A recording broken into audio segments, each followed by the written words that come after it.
Welcome back, everyone, to another episode of Southern Tomfoolery Unlimited, the interview show where we like to STF you for once and listen to the wise words of our fantastic guests. I'm your host, Zach, joined as always by everyone's favorite space daddy, Mr. Adam Kelly. What's going on, Adam? Another day, another broken toe. Sorry to hear about that, man. Yeah, that's a shame. rough. Yeah. Well, the good news, aside from your broken toe, which I guess is bad news, is that we've got a great guest. She's the author of book 2 of the Signal of Screams AP, I should say. She's a Paizo organized play developer, freelance writer, and Twitch streamer, just a few of the many hats she wears. Jenny Jarzabski, welcome. Hey, thanks for having me. I'm glad to be here. Absolutely. Thanks for coming. So we're so glad to have you here, Jenny. First, can you tell us a little bit about who you are and what you do? We mentioned your Paizo work above, which we will get to, but what do you do when you aren't writing and developing for Paizo? Well, I have a lot of different interests. Let's see. I really like outdoorsy stuff. So I like to do a lot of hiking. I've done some rock climbing, mostly indoors, but haven't done it as much since, the pandemic times. Sure. I'm sure we all understand that. Yes, indeed. I'm also just into games of all kinds. I'm in a home campaign, Starfinder, right now with my lovely coworker, Thurston Hillman, as the GM. And nice. A couple of our friends playing. It is pretty wacky. It's his homebrew Starfinder campaign, using like the Paizo setting plus is how I'd explain it. It's a lot of fun. That campaign has kind of been ongoing in different iterations for probably like 3 or 4 years now. So wow. Yeah, this is kind of like a secondary, like a sequel to a campaign we previously ran.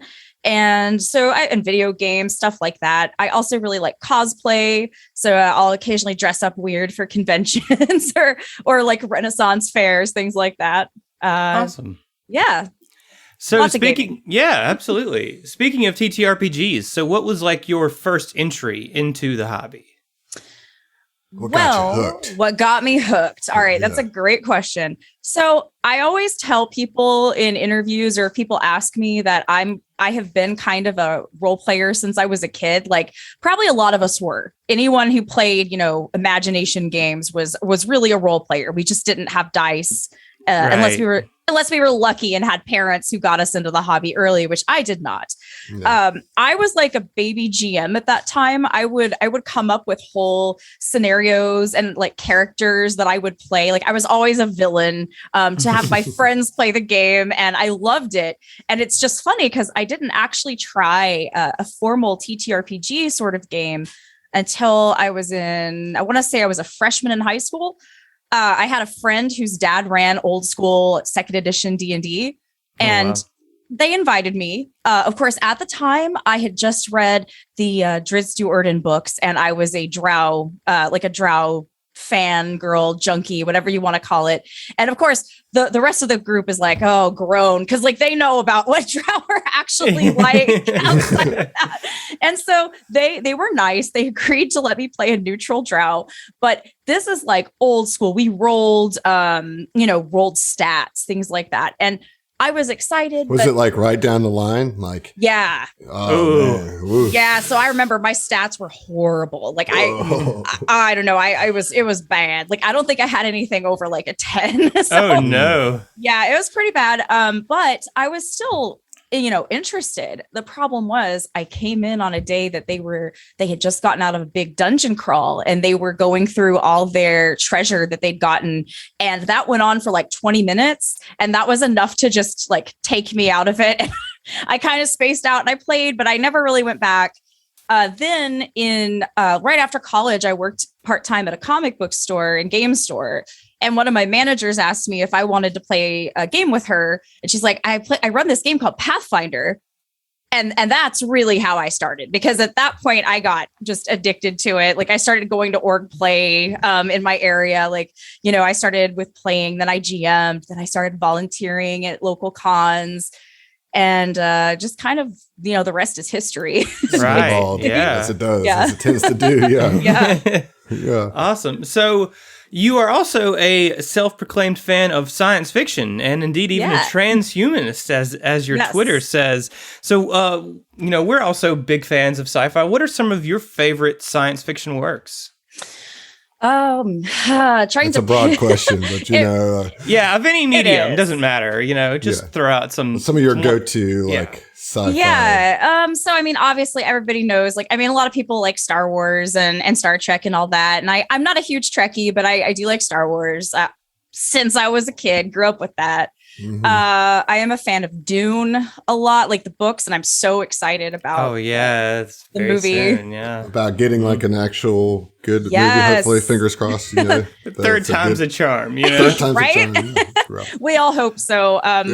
Yeah, and actually the Starfighter team is going to go see it. Our hope is to go see it together as like a bonding and team building activity. So that's going to be fun. And other than that, though, I actually like a lot of like anime sci-fi. Like Macross is one of my favorite things. As right now, I haven't seen it, but I'm watching Outlaw Star for the first time, which is a lot of fun. But, stuff like Cowboy Bebop and, just like those classics, I just love. Are you looking forward to the Bebop Netflix?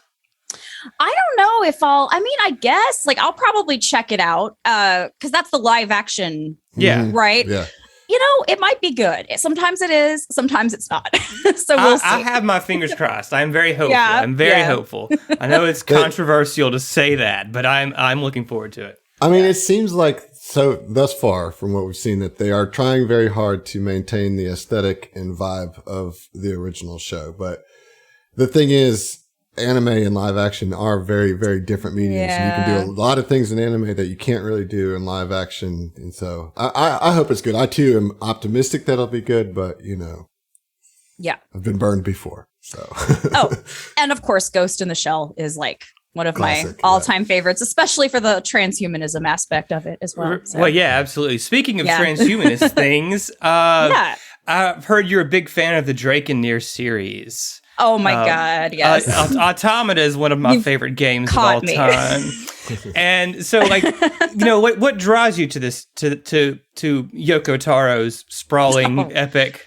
Oh gosh, it's so interesting. Like it's such a rabbit hole. I got Near Automata for a Christmas present one year, and I was like, oh, this looks cool. Because jokingly, my partner gave it to me and was like, you like silver-haired anime protagonists and you like robots and stuff. So like, you'll like this game.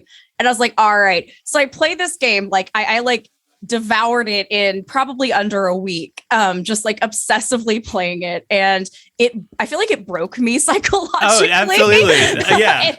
It did, but at the end, so at ending E, and no spoilers for people that haven't played it, I was like bawling my eyes out for like 10 minutes, and I feel like that is the most transcendent and like perfect experience I've had in a game, like a video game.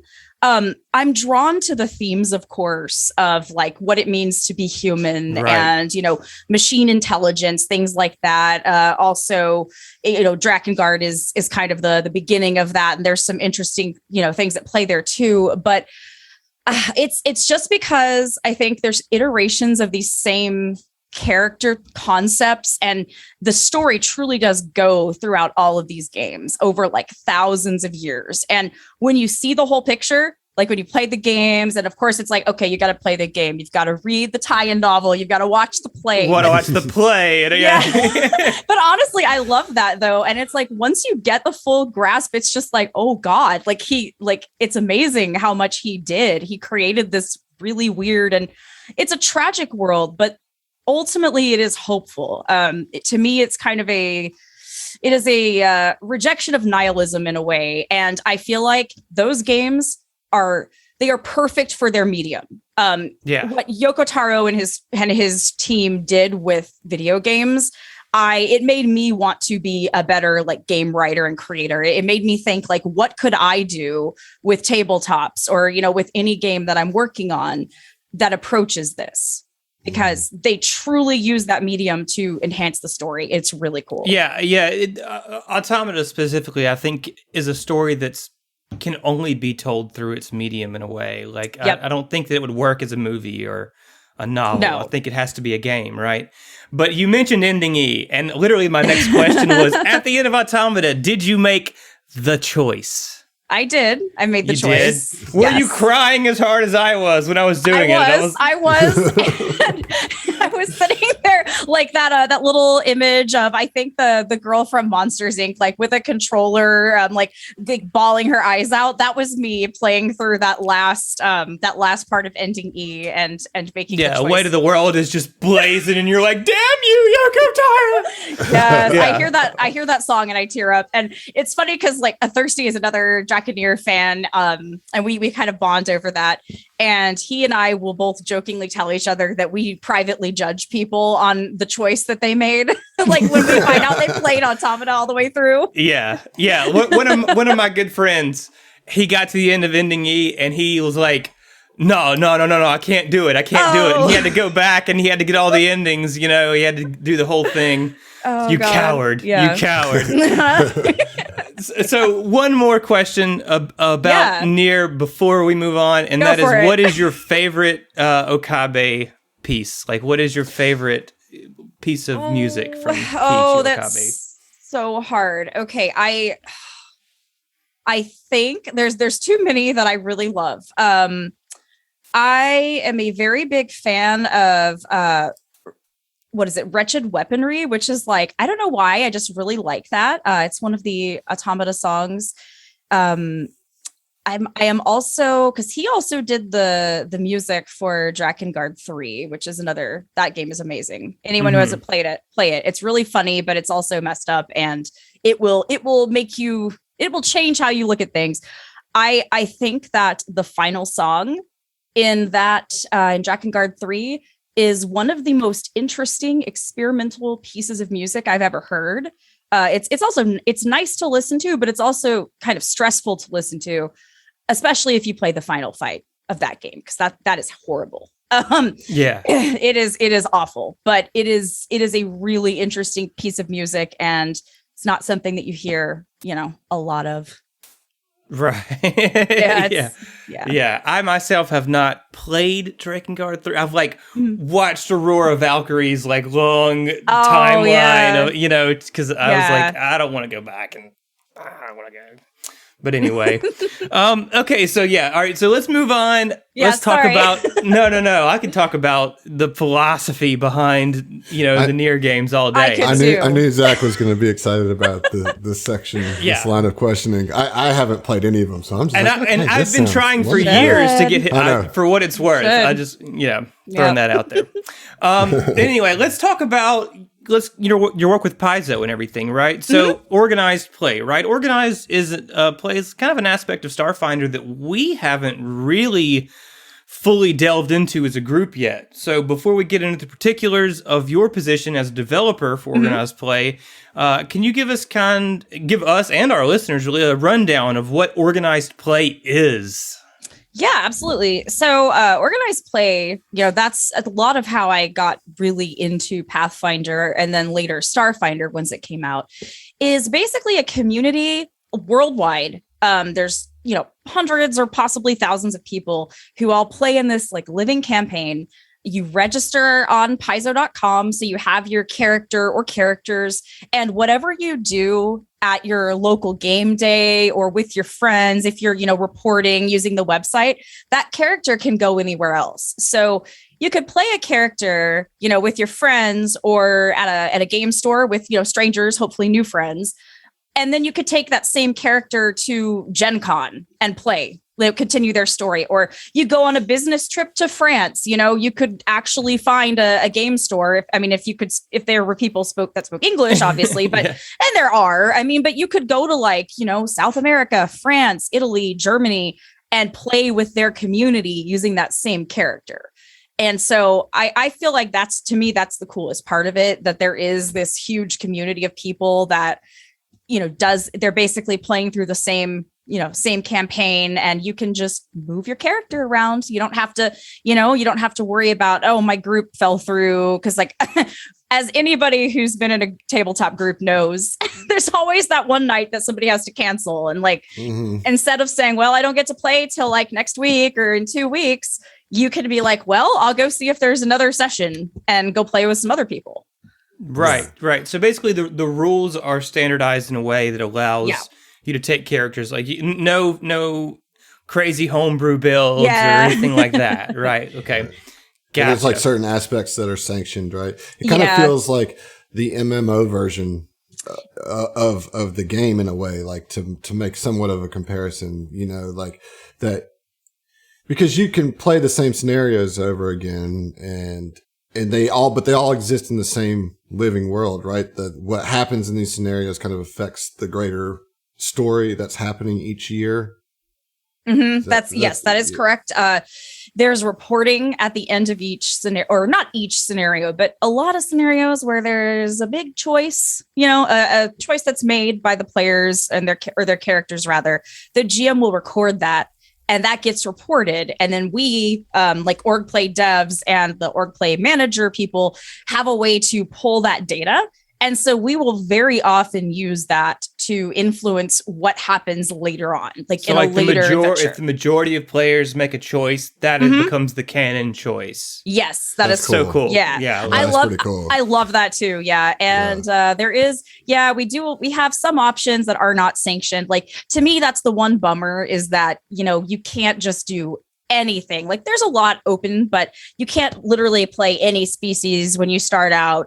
There's ways to earn a lot of them through boons, like just playing or, being part of conventions or volunteering, stuff like that. But I wish it was more open, but that is kind of, I think, the price we pay for having it be a worldwide thing. And you're trying to make sure people have, more of every table's different, but you want a more standardized experience. Like you don't want someone to go to a game and be like, wow, all the other characters were overpowered. I didn't get to do anything with my, basic character, or go somewhere and the GM is just making things up and like, a TPK happens for no reason. So, right. Yeah. Understandable. Well, you got to balance it out. And to some degree, having some of those options kind of behind having to play is a good incentive, a good reward structure to get people to play more often, right? And like you got to have some sort of a reward structure in place, because the difference I think maybe between playing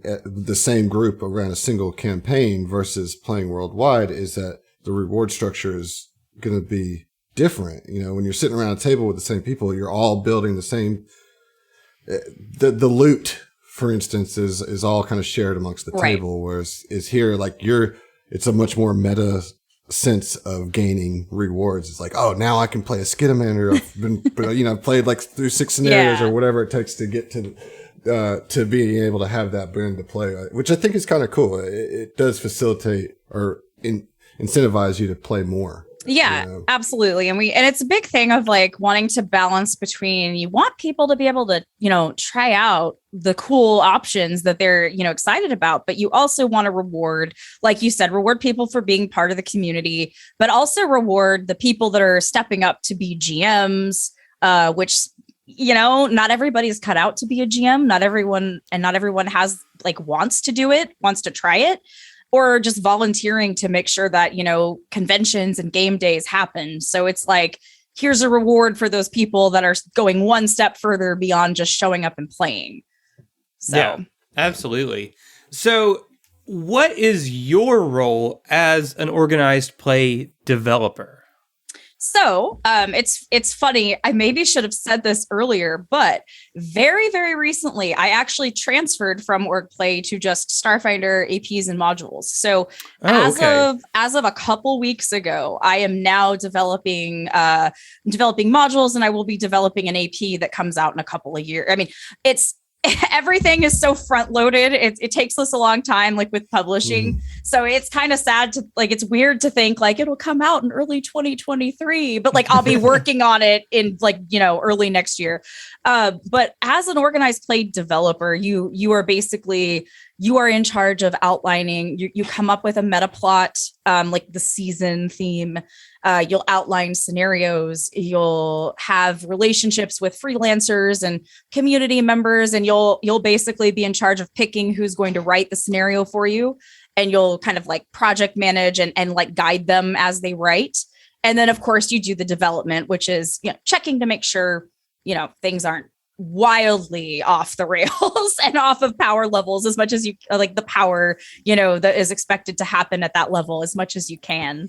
So it's a lot of balancing then. A lot of balancing. So it's like it starts with being very creative, and then it kind of moves into being a mentor, and then it's about balancing and just kind of checking things. Sometimes rewriting. Sorry if you can hear noise in the background. It's okay, no worries. We'll cut it out if we need to. Yeah. So can you tell us a little bit about Starfinder's current organized play season, as you said? Like, what's happening? Yeah.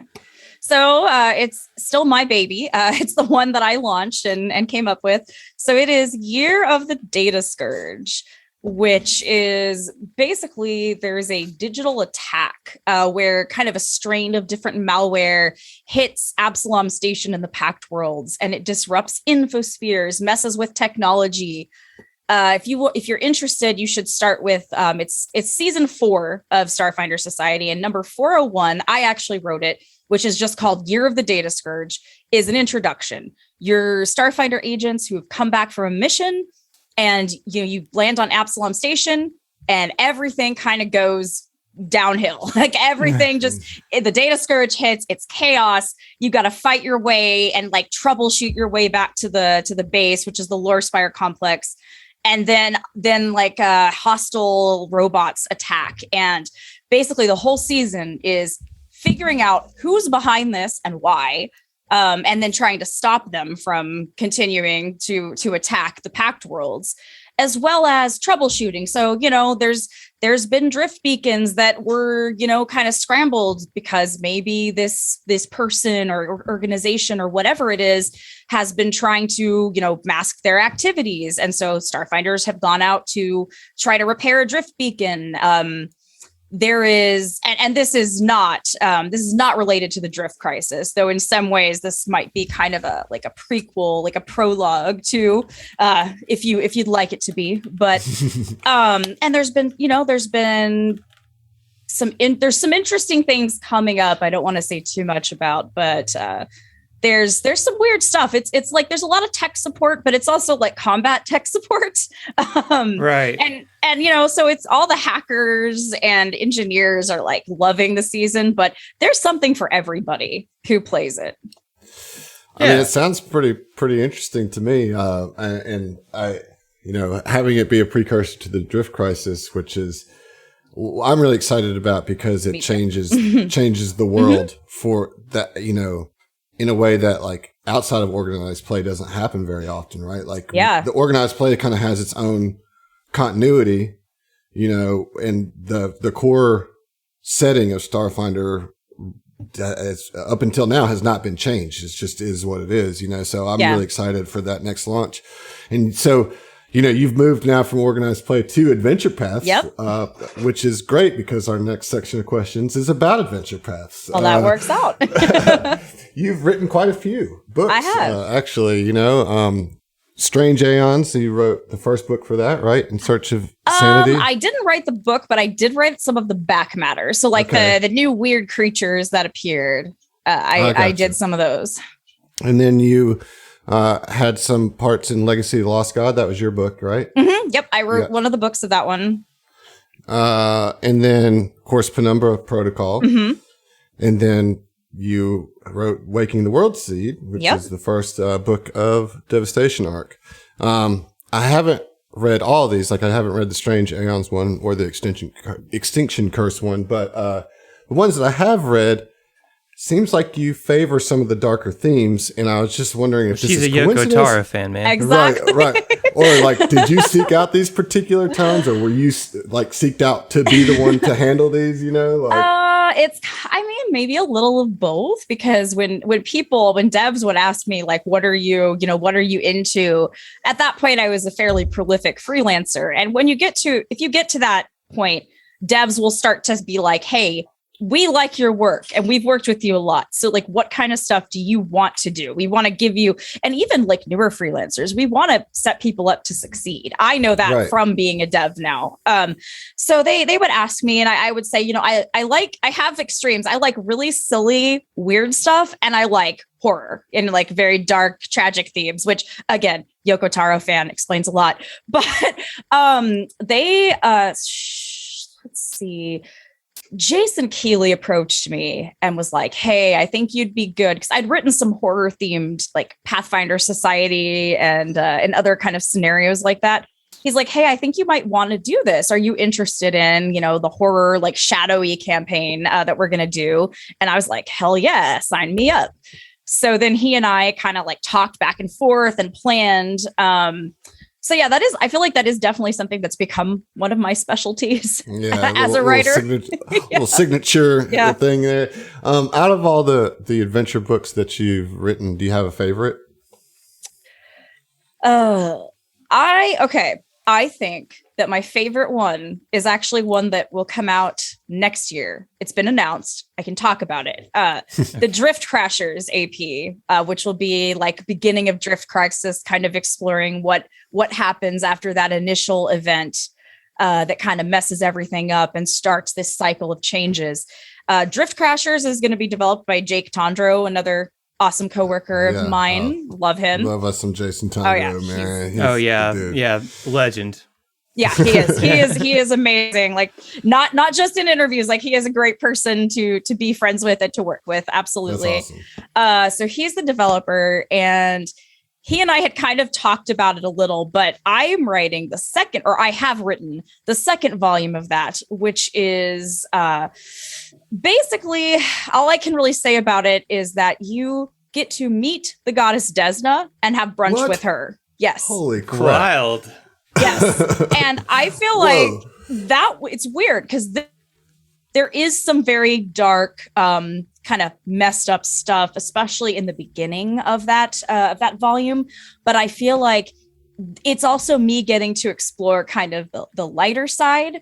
And one thing I'm really passionate about is I like fights and I love having like the big like starship battles and, you know, exciting combat, you know, close quarters on a space station. But I also really like non-violent encounters in Starfinder, you know, that are based on skills or, you know, negotiation.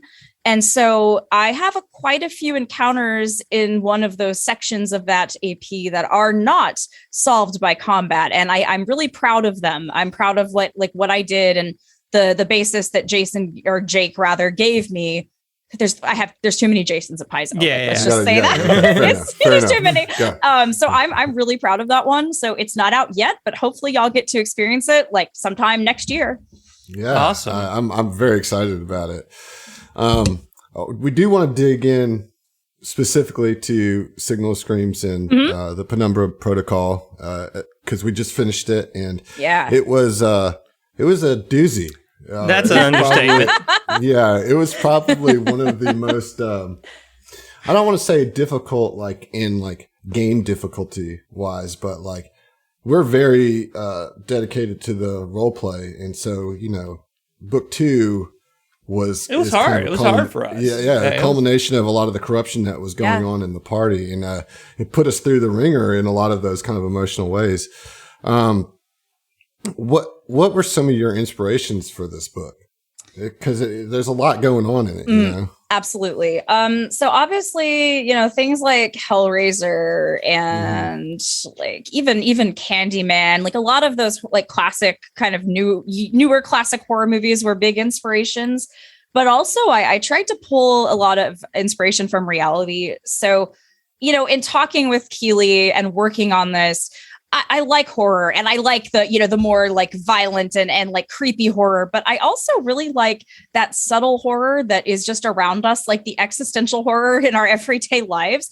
And so I proposed to him that I could explore like corporate horror and he liked it. Like he liked what I did. So we worked on that. And I feel like I tried to think about things in the modern real world that unnerve me or bother me and where they could go in a magical, you know, technologically advanced setting. Yeah, when kind of brought to their logical end. Yeah. Like the late stage capitalism and corporate culture kind of thing. Like, how bad could this really go?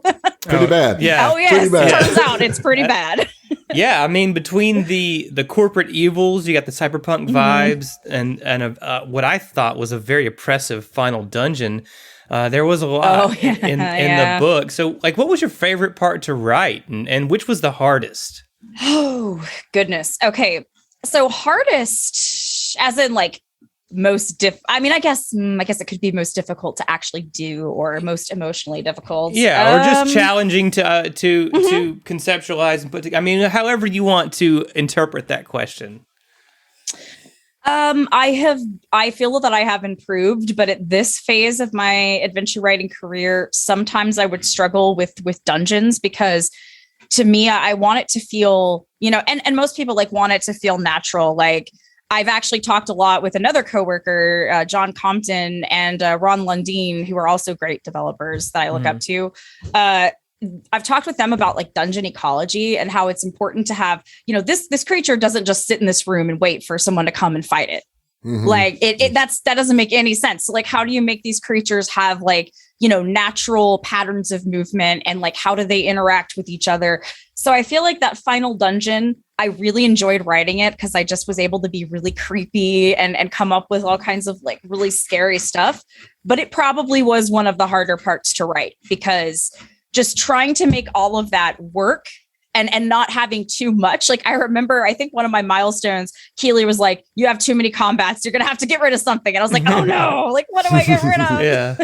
So yeah, the black site was definitely, I think the hardest part for us.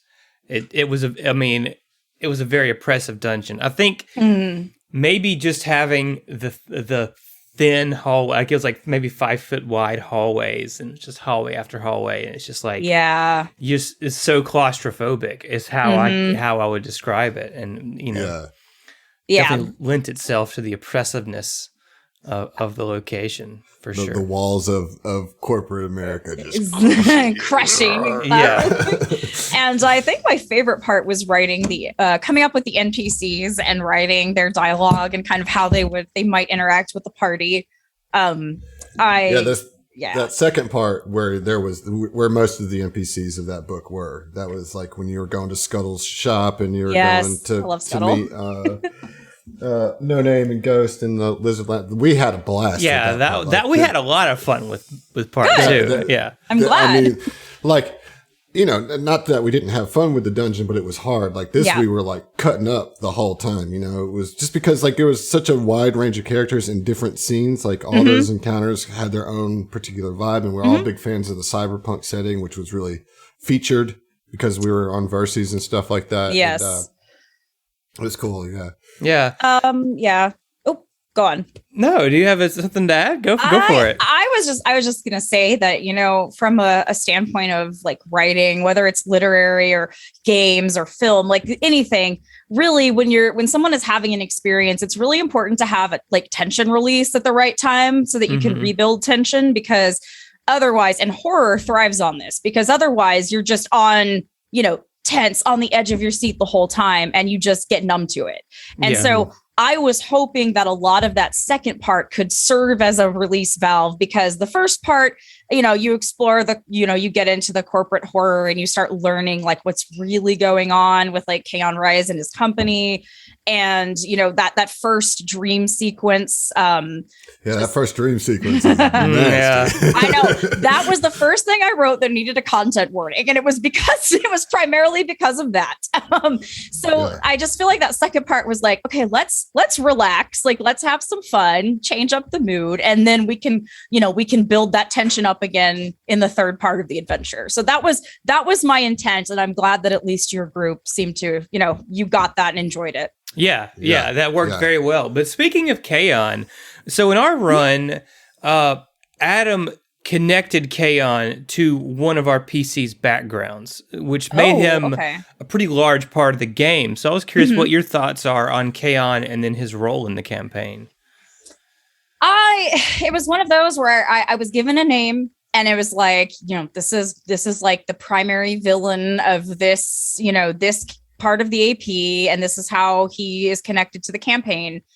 But it was one of those where I started writing his, I started coming up with his backstory on my own. And I started to really have fondness for this character, which happens to me almost every time. Like even my worst villains, I always, whether it's not always a tragic backstory, but like even evil people have something redeeming about them. They have some quality that is not pure evil. Like they have a grandmother that they love or, a pet that they take care of. So it's like, I don't know. I just got really attached to him and I was like, dang, like this guy is probably going to just be killed or die or whatever. So I was like, no, but I really like part of it is like, I wish I could do more with him. I wish there's a way to save him from his fate. But I am glad to hear that you tied that in.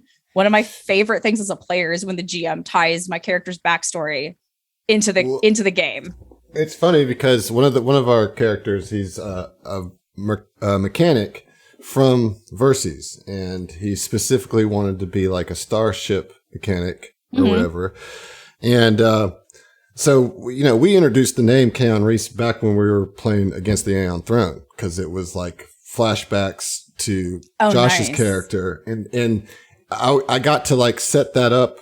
Because he was a good person before the corruption. Like, Keon Reese was like a humanitarian, and like he was a really good person. And so like I got to set that up in the first adventure that we played. And then when they meet Keon Reese at New Elysium and he's like acts all weird, immediately put them on sus, and got to like make that even more tragic, I guess, because now there was like a personal connection to like, I knew Keon when he was good, and now he's like, he's beyond redemption at this point because he's fully corrupted, and there's nothing that can be done.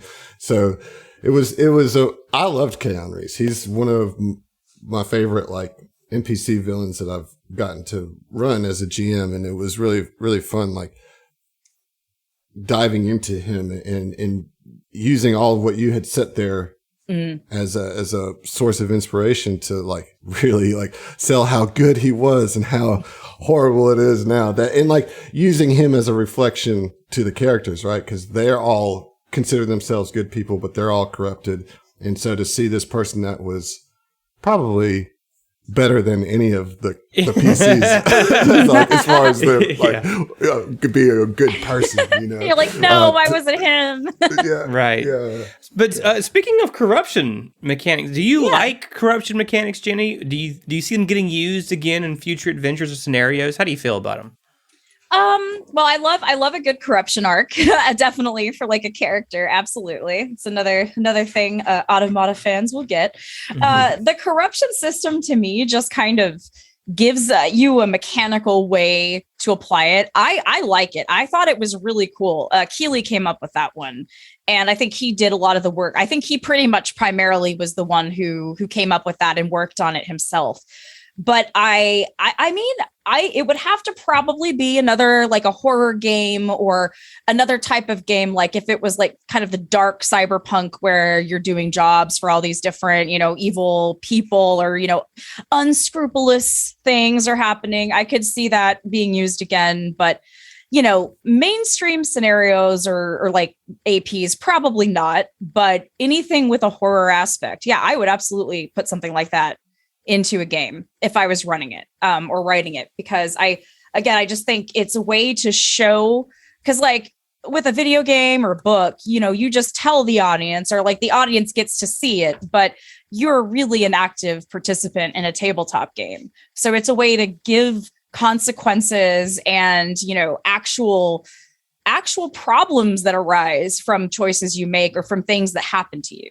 And, it's that kind of, when you stare into the void, it stares back at you. It's like, well, it does. And you take on aspects of it. Yeah. Right. I think dealing with the role play consequences of corruption are actually harder than the mechanical consequences of corruption in a lot of ways. It's like, how do you... Definitely was in our case. Yeah, like how do you take... I have to do this now? How would my character deal with acting this way? It's an interesting challenge. Yeah. For sure.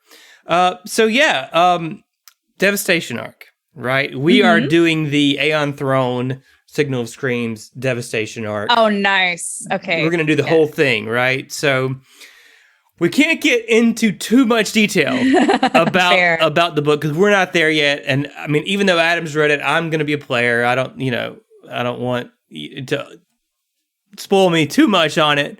Yeah. But can you tell us kind of about the differences in tone and how your approach shifts for writing like a high-level adventure like Devastation Arc? What's different? Yeah. Well, high-level combat is definitely something that requires a lot more thought and finesse when you're designing it. A lot of play testing if you can manage it, because we don't get to play a ton of high-level Starfinder, so it's hard. At early levels, you can almost imagine in your head how it's going to go down, and you can think like, oh yeah, the envoy is already dead if this attack does this much damage or something like that. It's like, oh, okay, maybe we should nerf that. But high level is a little more tricky because there's just so much going on, and with the players, with the characters, and with enemies that you could encounter. But I feel like in a lot of ways it is another example of me getting to do kind of the dance between this is really silly and weird and like what were you thinking, and disturbing. So I had a slightly similar mindset going into it, but it was different because this is meant to be the first volume, so it has to set the tone rather than the second, which is like the transitional volume of the AP. This one, you've got to come out the gate strong. You've got to sell this idea, and you've got to like build the foundation for the next two books, which, you don't know what other people, the outline, but you don't know what other authors will do. So you're trying to make sure they have a good like starting point. And I think that was like the first volume that I ever got. And that's the one that's coveted usually because your name's on the first book, and even if they don't make it through the whole thing, they'll probably start playing the first book. So, right. But yeah, I was more like, okay, how can I do my usual thing, but also build for a more epic kind of like, galaxy spanning story. It's funny because I've been selling it to the players. I was like, all right, we're going to get through Signal of Screams. I know this has been the horror one. This has been kind of tough. And you guys like don't have access to the things that you want to have access to, like you're having to deal with this corruption and all this weight. Don't worry. We're getting to the Avengers AP. And that's how I see Devastation Arc. Like a lot of how that's written, it really feels like an Avengers movie, or it's like over the top, like big action, big, huge things. But I was reading through that first book and I was like, yeah, this is definitely some Jenny stuff in here. I mean, they're like, cause there's just like these little pockets of like absurdity that no, they're fantastic. Like I can't wait to show them to the players, but it's just really funny because I've started to pick up a little bit of kind of that, your little signature flares that you put on there. I'll just say that the lumberjacks cracked me up. So Zach, when we get Please to the look forward to it, huh? Okay. I cannot believe they let me. I still am like, I can't believe they let me get away with that. But I think that every time I write something, and now I'm developing. So now it goes through approvals, but now I'm the one starting with the weird stuff. And I'm like, I guess they like it because they hired me and they keep asking me to write. You're going to be telling the people that submit stuff to you, this is not weird enough. I need to take this back. I need you to turn that up a little. Yeah, but I had a lot of fun, and I agree that it is more. I feel like Signal of Screams was more of like a personal thing, especially for your group if you made them, related to Kaon in some way, like they knew him in the past. That makes it a very personal conflict and motive. But this is definitely the more like, oh no, this is like Expanse Avengers levels of like, this is the whole galaxy. The whole enchilada is under threat, and we're the people that could solve this problem. The galaxy may be doomed then if they're relying on our party. We'll see how the ending of this goes. But Adam hyped it up a lot. He's definitely got us looking forward to it. But it's like we still have a whole other book of Signal of Screams to get through before we're there. Oh yeah, that one, Heart of Night. The cool thing about the third book is, it is still very firmly in the horror genre, but it becomes much more like comic booky. Like it's like it crosses over that line of like, all right, this is so much horror that it's kind of funny. You know what I mean? Like it's kind of the campy. Yeah, it's very campy. You know, like it's like you're going into Hellraiser's home place. You know what I'm saying? Like, yeah, so I do. It's just everything's over the top. You know, yeah. And I think it's going to be shorter. Anyway, we're looking forward to Devastation Arc and the new Drift Crisis stuff. Yeah. And I mean, I'm congratulations on your promotion into that. Thanks. Move into that. You Yeah. know, like I'm excited that you're on that team. I mean, that team just keeps getting stronger and stronger every time. You know, so I'm looking forward to it. Yeah. Awesome. So we have a couple of listener questions because we obviously can't spend too much time on Devastation Arc or anything. Yeah. But we have a few listener questions. The first one comes from Tyler. He is the GM of the MinMax podcast, a 2E podcast, good friends of ours. He asks, how will Horizons of the Vast influence Starfinder Society's story in the upcoming seasons? I don't even understand what that question is asking. Yeah. I think I do.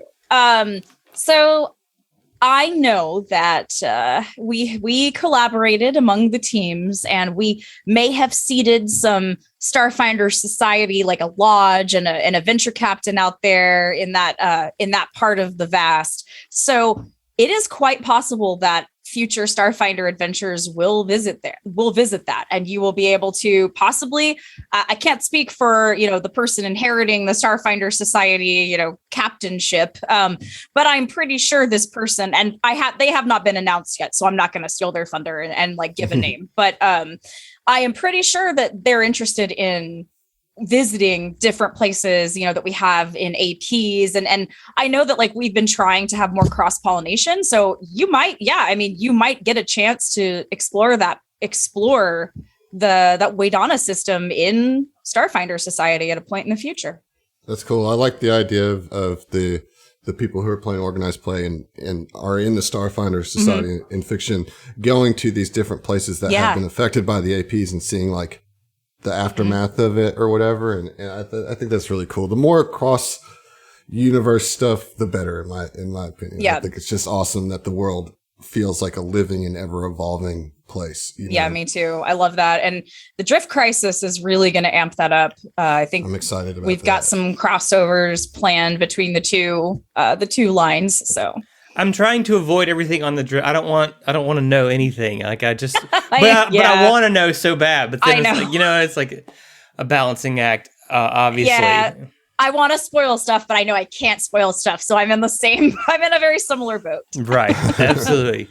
So another question we have is from Commodore, and he asked, "Did you enjoy writing something set on Verces, and if so, why?" And then he has a second part of his question, which is, what is your favorite Pact world?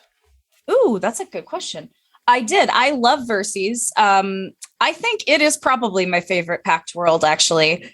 I really like the cyberpunk vibe of it. I also like that there's truly, you can do a lot on Verces. Like you could start in the cyberpunk big city, but then you could go to, Fulbright and be in the desert and fight like desert creatures and have an expedition, or you could probably put sandworms out there if you wanted, or you could go to the dark side and you could fight, really creepy stuff like Blood Brothers and be worried about freezing to death. So it's very versatile. I wrote in Signal of Screams, I wrote the Kuvakara Gazetteer, which I believe is the only city on Verces that's ever gotten that full treatment.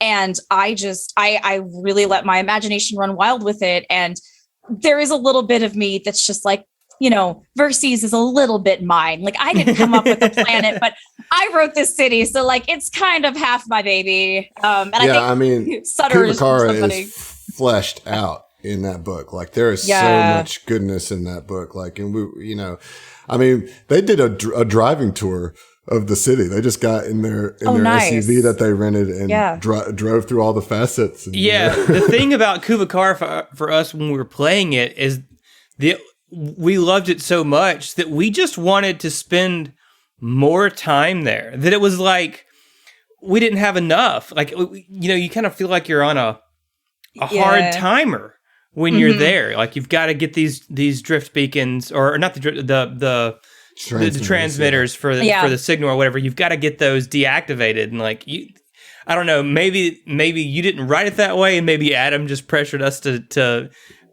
feel compelled. I don't know, no. But like honestly, I would play an entire book or even AP set in Kuvakara, like just as like a cyberpunk style AP. Like that would be a lot of fun. I would love to write something like that. Definitely. I will say that there is a adventure in Starfighter Society, part of the Data Scourge. Starfighter Society 404, mission not found. Yes, I'm very proud of that joke.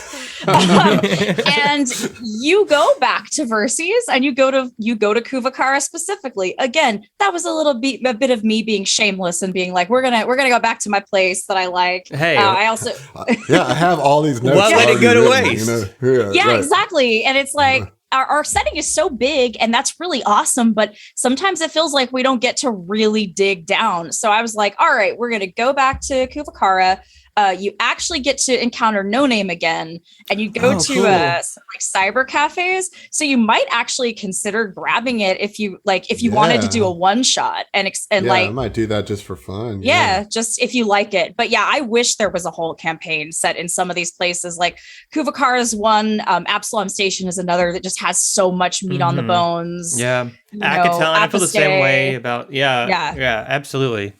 Yeah, a lot of great settings, and I think kind of the gift and the curse of Starfinder is that it's so expansive that it's hard to go deep, right? The ocean's so wide, it's really hard to go deep in terms of like an AP or something like that. It's, right. You want to send your parties all over the place and not keep them in one place. But sometimes those places are so interesting. And I guess that's what homebrew is for. I don't know. Yeah. It works. But we have one more listener question for you, Jenny. Go for it. Nusheo asks, do you have a say in what enemies or creatures are in a book of an AP? And if so, which of the Velstrax is your favorite and or least favorite? Ooh. Well, we do have a say. So usually when you're a writer, you'll get an outline and you'll have a few creatures that are kind of mandated that you put in or that you create for that. If like this time it was Velstrax, like you've got to make a new Velstrax and you've got to stick it in there. But you do get to make a lot of choices. Like there's a few baselines that you have to hit. And then from there, you kind of make it your own. As for my favorite Velstrax, see now, because I haven't thought about this in a while, so I find myself having to like go through. I know it's fresh in everyone's mind here, but for me, you're a busy person. Absolutely, no worries. So feel free, take your time, scan the notes.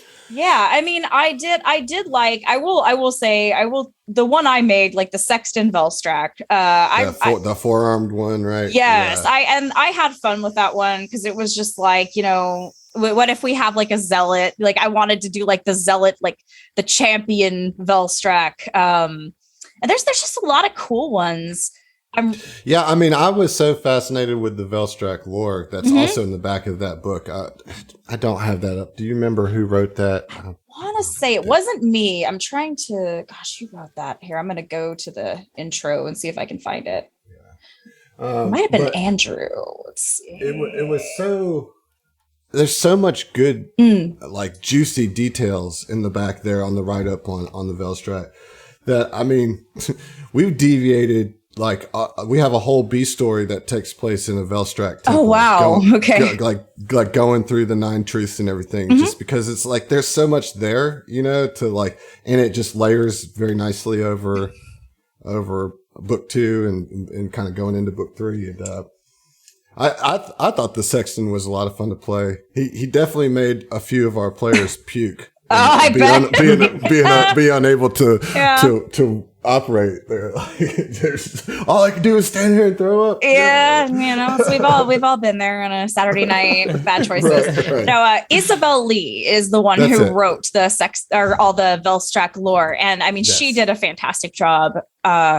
I like too, because that was kind of the mark of us moving away from chitons, like the name chiton, and kind of shifting the concept to be something that was more uniquely Paizo and Starfinder with Felstrax. So I really like that change. So I thought that was pretty cool that we, I didn't do a ton of the work on that, but we got to be part of that pioneering of let's move away from the old and do something a little new, a little different. Nice. Awesome.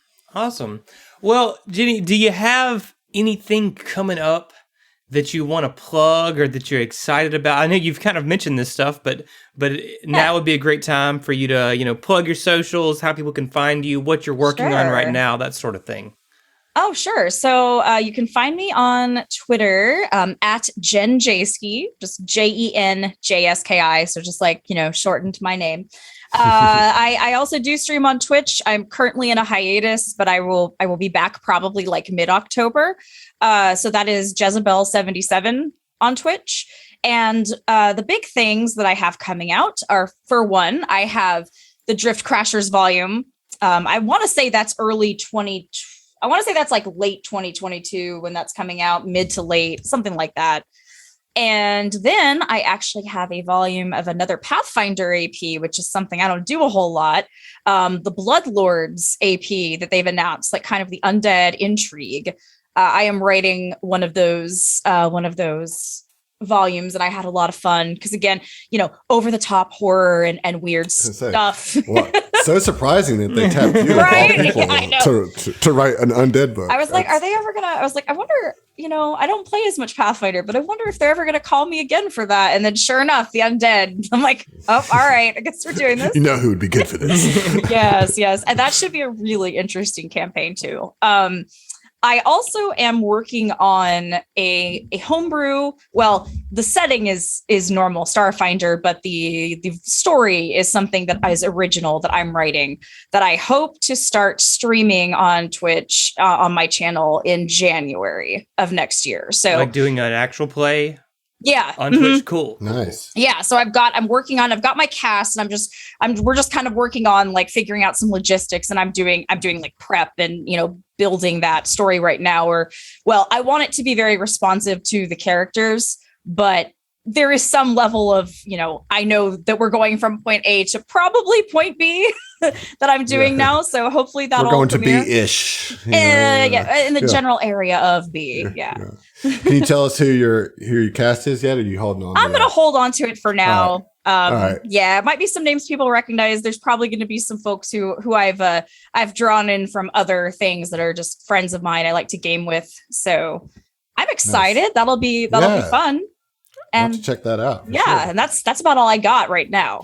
Okay, awesome. Well, Jenny Jarzabski, it has been a absolute pleasure. I always enjoy meeting another Nier fan and someone who's had their soul crushed by Yoko Taro's existentialism. So yes, definitely is a pleasure. So one thing we like to do here to end things off, sort of our catchphrase, if you will, is "We'll see ya," because we're Southern, and I always throw this on our guests, and it's always funny for us and awkward for them. So I just want to give you a heads up. We're gonna do a 3, 2, 1, and then everybody in concert will say, "We'll see ya." Sound good? All right. Sounds good. Put your best Texas accent on it. You gotta get country with it, all right? Okay. Yeah. So we'll see you. All right. So again, it's a pleasure. Thanks so much for coming on. Yeah, thank you, Jenny. Yeah, thank you. All right, 3, 2, 1. We'll see ya. We'll see ya. Awesome. Yay.